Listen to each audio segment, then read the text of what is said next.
Kiai Haji Abdul Hamid atau Mbah Hamid juga kondang dipanggil Kiai Haji Hamid Pasuruan, lahir di Lasem, tanggal 22 November tahun 1914 Masehi, 4 Muharram 1333 Hijriah, merupakan seorang ulama, pendakwah, dan pengasuh pondok pesantren yang banyak mengabdikan diri dalam pengembangan agama Islam di kota Pasuruan, Jawa Timur. Meski Pasuruan dinisbatkan dalam namanya, Kiai Haji Abdul Hamid sebenarnya dilahirkan di Dukuh Sumur Kepel, Desa Sumbergerang, Lasem, Rembang, Jawa Tengah pada tanggal 22 November tahun 1914 Masehi atau bertepatan dengan tanggal 4 Muharram 1333 Hijriah dengan nama lahir Abdul Mukti. Kedua orang tuanya juga merupakan keluarga ulama, pendakwah yang disegani masyarakat. Ayahnya adalah Kiai Haji Abdullah bin Kiai Haji Umar, sedangkan ibunya adalah Nyai Raihanah binti Kiai Haji Sidik.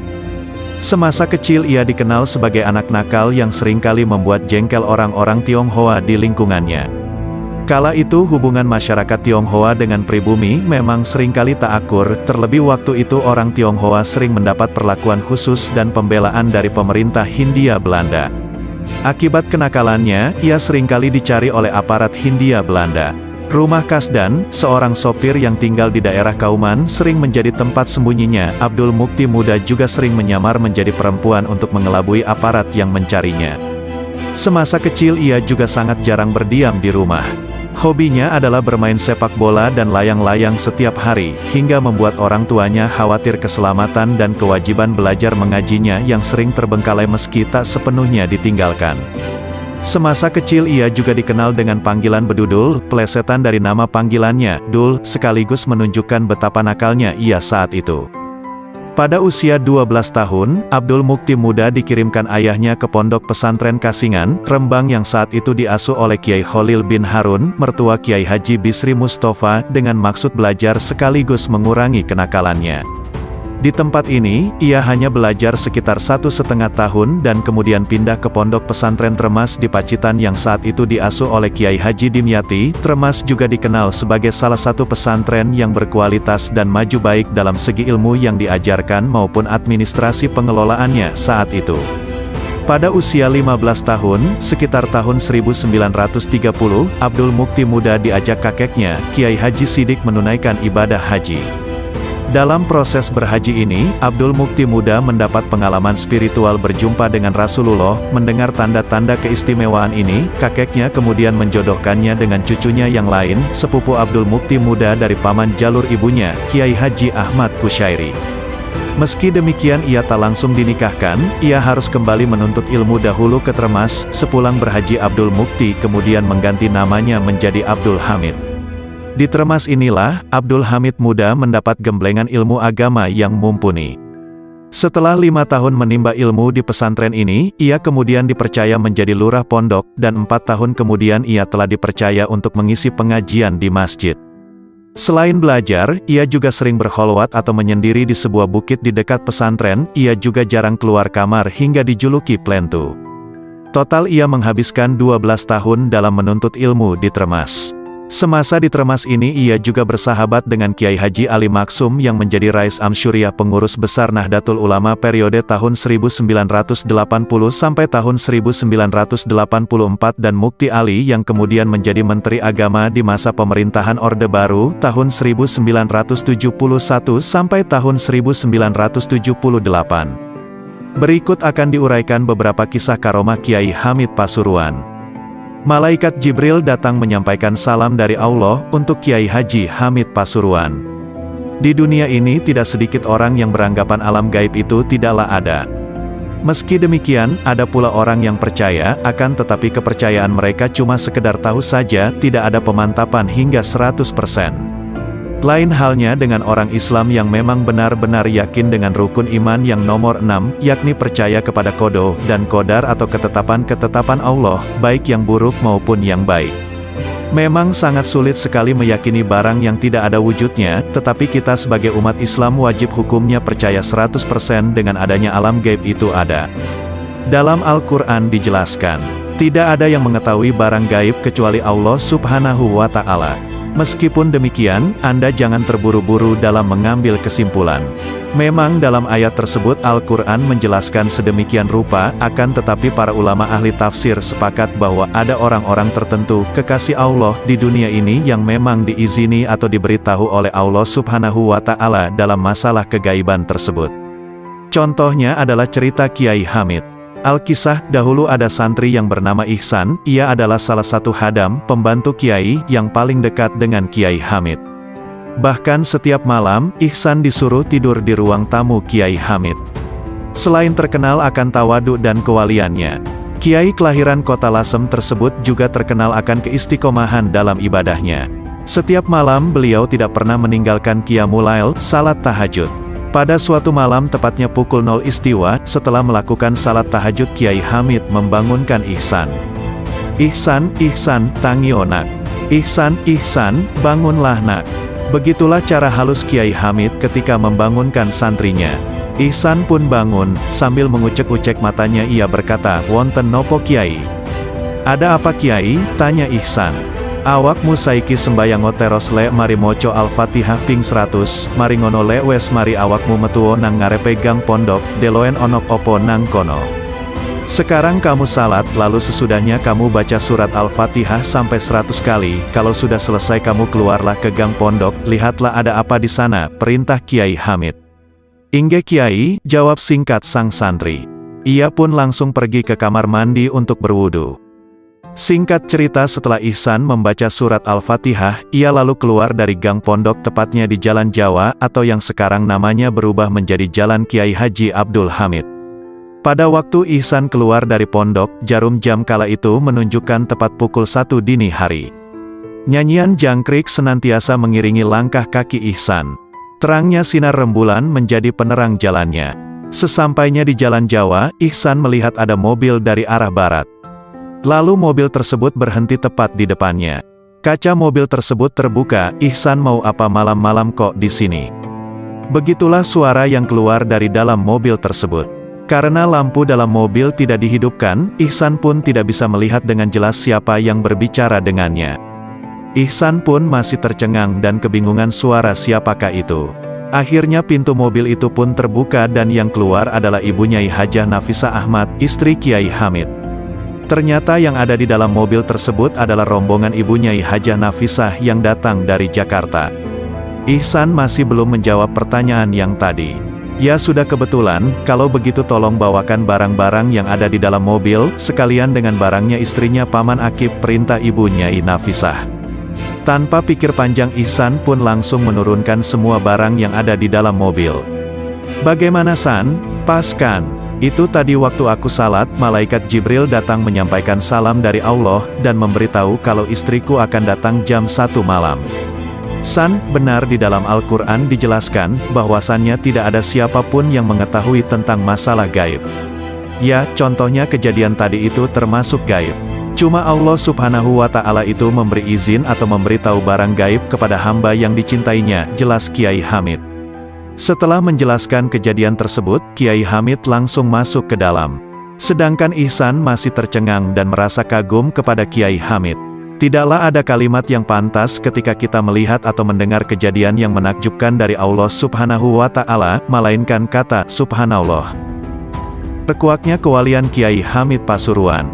Suatu ketika seorang habaib dari kota Malang, ketika masih muda, yaitu Habib Bakir Mauladawilah, sekarang beliau masih hidup, diijazahi sebuah doa oleh Al-Ustadzul Imam Al-Habar Al-Qut Al-Habib Abdul Qadir bin Ahmad Bil Faqih, pendiri pesantren Darul Hadis Malang.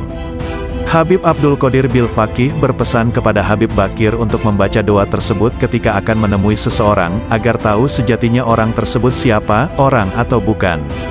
Suatu saat datanglah Habib Bakir menemui seorang wali min aulia ilah di daerah Pasuruan, Jawa Timur, yang masyhur dengan nama Mbah Hamid Pasuruan.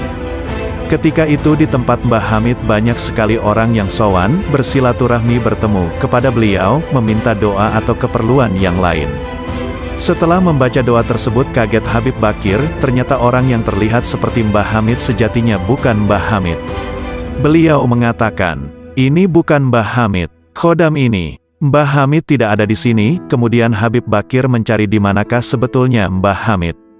Setelah bertemu dengan Mbah Hamid yang asli, Habib Bakir bertanya kepada beliau, "Kiai, jangan begitu." Mbah Hamid menjawab, "Ada apa Bib?" Kembali Habib Bakir melanjutkan, "Kasihan orang-orang yang meminta doa, itu doa bukan dari panjenengan, yang mendoakan itu khodam, panjenengan di mana waktu itu, kenapa kok harus begitu Kiai?" tanya Habib Bakir. Mbah Hamid tidak menjawab, hanya diam. Lalu Kiai Hamid menarik tangan Habib Bakir dan berkata, "Jika Habib ingin tahu yang sebenarnya mari ikut saya." Sambil membaca sebuah doa yang kedengaran jelas oleh Habib Bakir, seketika itu kagetlah Habib Bakir, karena melihat suasana di sekitar mereka berubah menjadi bangunan masjid yang sangat megah. "Di mana ini Kiai?" tanya Habib Bakir. "Monggo enjenengan pirsoni piyambek niki teng pundi, silakan tuan lihat sendiri ini ada di mana," jawab Kiai Hamid. Subhanallah, ternyata Habib Bakir dibawa oleh Kiai Hamid ke Masjidil Haram di Mekah. "Apa yang sebenarnya terjadi Kiai?" tanya Habib Bakir. Kiai Hamid kemudian menjelaskan, "Saya sudah terlanjur terkenal, padahal saya tidak ingin terkenal, tidak ingin muncul, hanya ingin asyik sendirian dengan Allah. Saya sudah berusaha bersembunyi di mana saja, tapi orang-orang selalu ramai datang kepadaku. Kemudian saya ikhtiar menggunakan doa ini.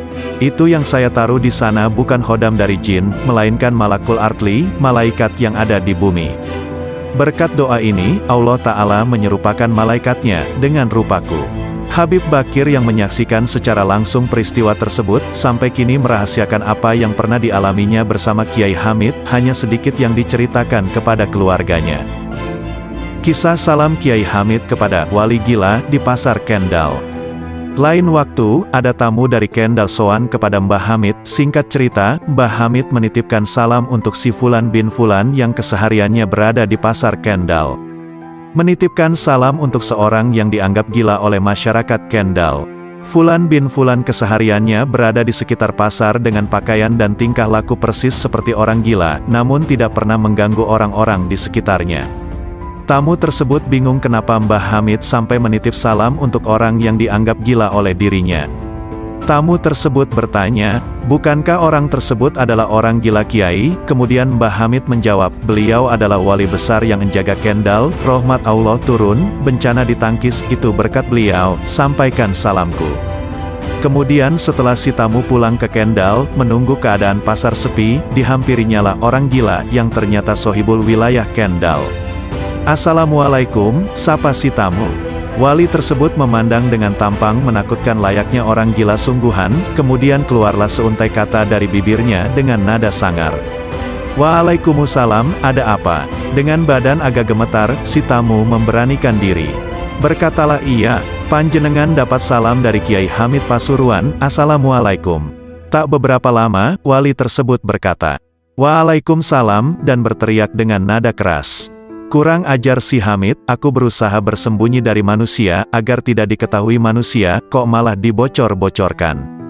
Ya Allah, aku tidak sanggup, kini telah ada yang tahu siapa aku. Aku mau pulang saja, gak sanggup aku hidup di dunia." Kemudian wali tersebut membaca sebuah doa, dan bibirnya mengucap, "La ilaha illallah, Muhammadur Rasulullah." Seketika itu langsung meninggallah sang wali di hadapan orang yang diutus Mbah Hamid agar menyampaikan salam. Hanya si tamulah yang meyakini bahwa orang yang dikep sebagai orang gila oleh masyarakat Kendal itu adalah wali besar. Tak satu pun masyarakat yang meyakini bahwa orang yang meninggal di pasar adalah seorang wali. Malah si tamu juga dicap sebagai orang gila karena meyakini si Fulan bin Fulan sebagai wali. Subhanallah, begitulah para wali-walinya Allah. Saking inginnya berasyik-asyikan hanya dengan Allah, sampai berusaha bersembunyi dari keduniawian, tak ingin ibadahnya diganggu oleh orang-orang ahli dunia. Bersembunyinya mereka memakai cara mereka masing-masing. Oleh karena itu janganlah kita suudzon terhadap orang-orang di sekitar kita, jangan-jangan dia adalah seorang wali yang bersembunyi. Kisah Asmawi dan Daun. Asmawi, saya seorang santrinya, gundah gulana. Ia harus melunasi utang kepada panitia pembangunan masjid yang sudah jatuh tempo. Besarnya Rp300.000, cukup besar untuk ukuran waktu itu, tahun 70-an. Ia tidak tahu dari mana uang sebanyak itu bisa didapat dalam waktu singkat. Saking buntu otaknya, ia hanya bisa menangis, malu kalau sampai ditagih. Akhirnya dia mengadukan hal tersebut kepada Kiai Hamid.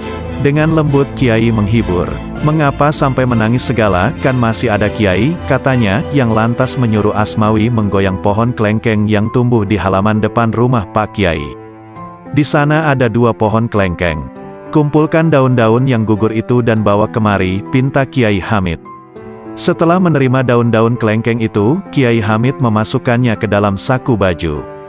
Ketika ditarik keluar, di tangannya tergenggam uang kertas. Kemudian menyuruh Asmawi melakukan hal sama tapi pada pohon kelengkeng yang lainnya. Dengan cara yang sama pula, daun kelengkeng itu berubah menjadi uang kertas. Setelah dihitung Asmawi, jumlahnya Rp225.000. Masih kurang Rp75.000.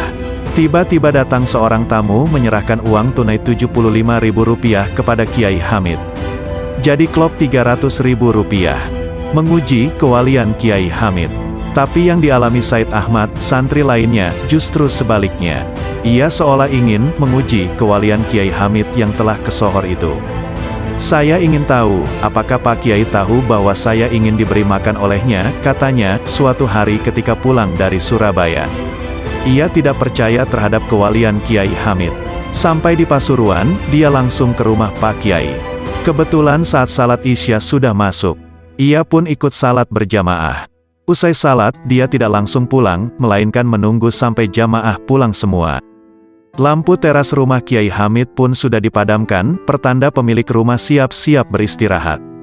Dengan demikian, dia pikir, niatnya berhasil, yaitu bahwa keinginannya untuk ditawari makan oleh Kiai tidak diketahui. Lalu ia pun melangkahkan kaki meninggalkan masjid. Ternyata dari rumah Kiai Hamid ada yang melambaikan tangan kepadanya. Dengan langkah ragu, ia pun mendekati si pelambai. Ternyata tuan rumah sendiri yang memanggilnya. "Makan di sini ya," kata Kiai Hamid sambil senyum. Ia pun diajak masuk ke ruang tengah. Di sana hidangan sudah tersaji. "Maaf, lauknya seadanya," kata Kiai santai. "Sampeyan tidak bilang-bilang sih." Said tersindir. Dan sejak itu dia percaya, Kiai Hamid adalah wali. Pengalaman Miskat lain lagi pengalamannya. Ia sering tertebak apa yang ada di benaknya. Beliau tahu maunya orang, katanya. "Saya belum bilang apa-apa," beliau sudah menjawab. Suatu hari Miskat diberi pisang oleh Kiai Hamid dengan pesan agar kulitnya diberikan kepada kambing. "Ini pisang, silakan makan, dan kulitnya kasihkan ke kambing," kata Kiai Hamid. Karena dia tidak melihat ada kambing di sekitarnya, kulit pisang itu pun dibuangnya. Bada asar dia dipanggil Kiai. "Mana kulit pisang tadi?" tanya Kiai Hamid. "Saya buang Kiai," jawab Miskat ringan. "Loh, gimana kamu, disuruh memberikan ke kambing, malah dibuang," kata Kiai. Tak berapa lama, ada orang mengantarkan seekor kambing kepada Kiai Hamid, Miskat pun melongo. Pada kesempatan yang lain, Miskat diminta menghadap Nyai agar menyediakan lauk daging ayam. "Tolong bilang sama Bu Nyai, Kiai ingin makan dengan lauk daging ayam," pesan Pak Kiai. "Hari ini menunya bukan daging ayam," jawab Bu Nyai. "Besok baru motong ayam." Bada maghrib, Miskat dipanggil lagi. "Maaf Kiai," Bu Nyai bilang, "hari ini menunya bukan daging ayam. Besok baru mau motong ayam," kata Miskat hati-hati. Ia takut dimarahi. Namun, apa jawab Kiai Hamid? "Lihat di atas meja, itu kan daging ayam," katanya.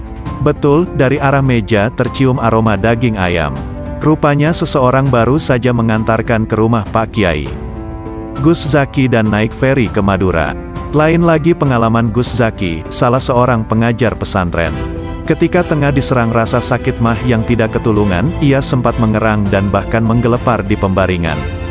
Dokter sudah mengobatinya, namun tak juga kunjung reda nyerinya. Semua keluarga pun sudah datang membesuk. Kiai Hamid, yang diminta datang untuk memberikan doa, kebetulan tidak ada di rumah. Ketika jam menunjuk angka 11 malam, Nyonya Zaki merebus air di dapur untuk sarana menghangatkan perut suaminya, dengan cara dimasukkan ke dalam botol lalu digelindingkan di atas perut. Nah, saat tengah sendirian di kamar itulah Kiai Hamid datang berkunjung. Tentu saja Gus Zaki kaget dengan kedatangan yang tiba-tiba itu. Masalahnya, ia merasa semua pintu sudah ditutup rapat, kok tahu-tahu ia sudah ada di depannya. Pada kesempatan itu Kiai Hamid mengulurkan tangan kanannya dan menempelkannya ke perut Gus Zaki, yang dalam posisi berbaring di tempat tidur. Lantas Zaki tidak merasa sakit lagi di perutnya. Dan ketika disuruh duduk, ia pun bisa duduk padahal tadinya jangankan duduk, menggeser badan sedikit saja, sakitnya bukan main. Usai itu, Kiai Hamid berpesan agar Zaki tidak banyak bergerak dulu. Sepeninggal Pak Kiai, Zaki baru merasa ada kejanggalan. Dari mana beliau masuk? Apa benar itu tadi Kiai Hamid, pikirnya. Kalau betul itu tadi Kiai Hamid, kok tidak memberi uang? Sebab biasanya Pak Kiai tak pernah absen memberi uang. Ketika tengah dibebani pikiran seperti itu, istrinya masuk. Dia heran melihat suaminya duduk dan dengan posisi kursi dan bantal yang awut-awutan. Kalau jatuh, bagaimana, pikirnya. Siapa yang memindahkan bantal, tanyanya. Namun pertanyaan itu tak digubris Zaki. Ia malah balik menyuruh istrinya. Coba cek semua pintu, pintanya. Semuanya terkunci, kata istrinya. Memang ada apa? Baru saja Kiai Hamid datang kemari, kata Zaki sambil menceritakan semua yang dialaminya. Keesokan paginya, ba'da salat subuh, Kiai Hamid datang. Bagaimana keadaanmu, Ki? Alhamdulillah, sudah baik. Tadi malam, kata Zaki tapi terputus. Sudah, kata Pak Kiai sambil menyetakan telunjuknya di bibir. Beliau lalu menyerahkan uang Rp500.000 kepada Zaki, lalu pergi. Rupanya beliau membayar utangnya semalam, pikir Zaki. Suatu malam Kiai Hamid sekeluarga pergi ke Madura dengan mengendarai sebuah mobil. Begitu sampai di Pelabuhan Tanjung Perak Surabaya, di sana sudah antre 15 unit mobil yang siap menyeberang ke Madura. Sedangkan kapal feri yang akan mengangkut yang terakhir hari itu, belum tampak. Daya angkut kapal feri itu adalah 15 unit mobil, tapi Kiai Hamid tetap meminta sopir menunggu di pelataran pelabuhan. Mobil yang antre paling belakang tahu-tahu berputar balik dan ngeloyor pergi meninggalkan pelabuhan. Maka jadilah beliau menyeberang ke Pulau Garam. Menghajikan Qori, ketika akan berangkat ke Medan untuk mengikuti MTQ ketiga tahun 1971, Haji Solehuddin memberanikan diri pamitan kepada Kiai Hamid. Padahal 2 tahun sebelumnya ketika akan ikut ambil bagian dalam event tersebut di Bandung dan Banjarmasin, dia tidak berani, lantaran sikap masyarakat Pasuruan yang belum bisa menerima perlombaan pembacaan Al-Quran dengan dilakukan. Hadiahnya apa? Kiai Hamid bertanya. Juara pertamanya dikirim pergi haji, jawabnya sopan. Baiklah, saya doakan, kata Kiai Hamid, sambil berpesan agar sesampai di Medan dia langsung menuju ke Masjid Sultan Utsman. Salat 2 rakaat dan baca doa hasbunallah wa ni'mal wakil 350 kali. Jangan ditambah, dan jangan dikurangi. Namun, ketika pesan dilaksanakan, Solehuddin tidak percaya diri. Maka pembacaannya ditambah 2 kali lipat lagi hingga jumlah seluruhnya 1050 kali. Hasilnya, dia memang menjadi juara, tapi juara ketiga. Sepulang dari Medan, dia sowan ke Kiai Hamid untuk melaporkan hasil yang diraihnya di arena MTQ. Beliau bertanya, apakah pesan saya dilaksanakan semua? Ya Kiai, jawab Soleh. Berapa kali? 350 kali. Berapa kali 350? 3 kali. Lah itu, kamu baca 3 kali, ya juara 3, ujar Kiai setengah bercanda. Pada tahun 1974 menghadapi MTQ ke-7 di Surabaya, dia sowan lagi kepada Kiai Hamid dan mohon didoakan agar menjadi juara pertama. Saat itu rumah Kiai Hamid penuh tamu. Belum sempat dia membuka mulut, Pak Kiai berkata kepada tamu-tamunya. Sampeyan saksikan ya, Solehuddin ini ke Makkah dengan naik Al-Quran. Soleh kemudian disuruh membaca Al-Quran di depan mereka semua. Kiai Hamid lalu melepas sorbannya dan menaruhnya di atas kepala Soleh sambil berkata, berhasil, amin amin. Dengan bekal itu Soleh pergi ke Surabaya dan pulang dengan memboyong gelar juara pertama MTQ ke-7 dan menunaikan ibadah haji sebagai hadiahnya. Kiai Hamid dan Kiai Syamsul Arifin. Pada suatu hari Kiai Asad Samsul Arifin dari Situbondo mengatakan kepada salah seorang muridnya, bahwa dia sudah rindu kepada sohibnya, Kiai Hamid, di Pasuruan, jarak Pasuruan Situbondo 70 km. Tak berapa lama kemudian, pintu rumah Kiai Asad diketuk orang. Setelah dibuka, ternyata Kiai Hamid telah berdiri di depan pintu. "Wah, kebetulan, saya memang kangen sama sampeyan," kata Kiai Asad. "Berarti telinga sampeyan memang lebar." "Bukan begitu, telinga saya tidak lebar," jawab Kiai Hamid. "Tapi mulut sampeyan yang panjang hingga suara sampeyan terdengar di Pasuruan." Keris dalam perut Kiai Hamid, kisah kewalian Kiai Hamid Pasuruan. Kesabaran ketika disantet orang. Waktu Kiai Hamid masih terbilang baru di kota Pasuruan, kehidupan beliau tidak secara tiba-tiba disegani, dihormati, dan dicintai oleh masyarakat. Banyak sekali orang yang hasut kepada putra Kiai Abdullah ini, akan tetapi, itu semua tidak pernah diambil pusing oleh beliau. Sifat sabar dan penuh tawakal itulah yang selalu beliau pakai untuk menghadapi semua itu. Pernah pada suatu ketika, Kiai Hamid memanggil Kiai Haji Abdurrahman yang masih adik ipar beliau sendiri, ke dalamnya. Setelah masuk, Kiai Abdurrahman ini langsung duduk di depan Kiai Hamid yang sedang duduk di atas tempat tidurnya. "Man, kowe arep tak keweroh, tapi kowe ojo ngomong nang sopo-sopo yo. Man, kamu mau aku beritahu, tapi kamu jangan bilang ke siapa-siapa ya," kata Kiai Hamid. "Inggih Kiai," jawab Kiai Abdurrahman singkat. Setelah menjawab demikian, akhirnya tak lama Kiai Hamid membuka baju yang dikenakannya, dan ternyata, di dalam tubuh beliau terlihat jelas ada sebuah keris yang melekat di dada seperti halnya orang yang terkena ilmu santet. Sontak Kiai Abdurrahman terperangah dan terkejut melihat itu semua. "Kiai, siapa yang membuat Anda seperti itu?" kata Kiai Abdurrahman dengan nada yang menunjukkan seakan-akan tidak terima kakak iparnya dizolimi oleh orang. "Sudah, kamu tidak perlu tahu, yang penting kamu jangan bilang sama siapa-siapa ya." Itu di depan ada Nusa, panggilan akrab Kiai Hamid kepada istrinya Ibu Nyai Nafisah di depan. "Kalau kamu ditanya, bilang tidak ada apa-apa, sudah sekarang kamu pulang." Akhirnya Kiai Abdurrahman keluar meninggalkan kamar dengan raut wajah yang sedih setelah melihat kakak iparnya dizolimi. Ketika keluar, ternyata benar Bu Nyai Nafisah berada di ruang tamu. Bu Nyai Nafisah merasa penasaran memergoki adiknya yang berwajah sedih ketika keluar dari kamar Kiai Hamid.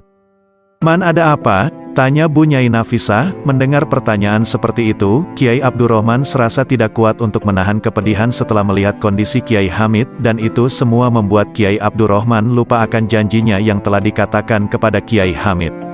Ketika Kiai Abdurrahman akan menjawab jujur kepada Bu Nyai Nafisah, tiba-tiba, "Ora onok opo-opo kok Bu," jawab Kiai Hamid sembari melangkahkan kakinya keluar dari kamar. Pada akhirnya Kiai Abdurrahman meminta izin pulang kepada Bu Nyai Nafisah.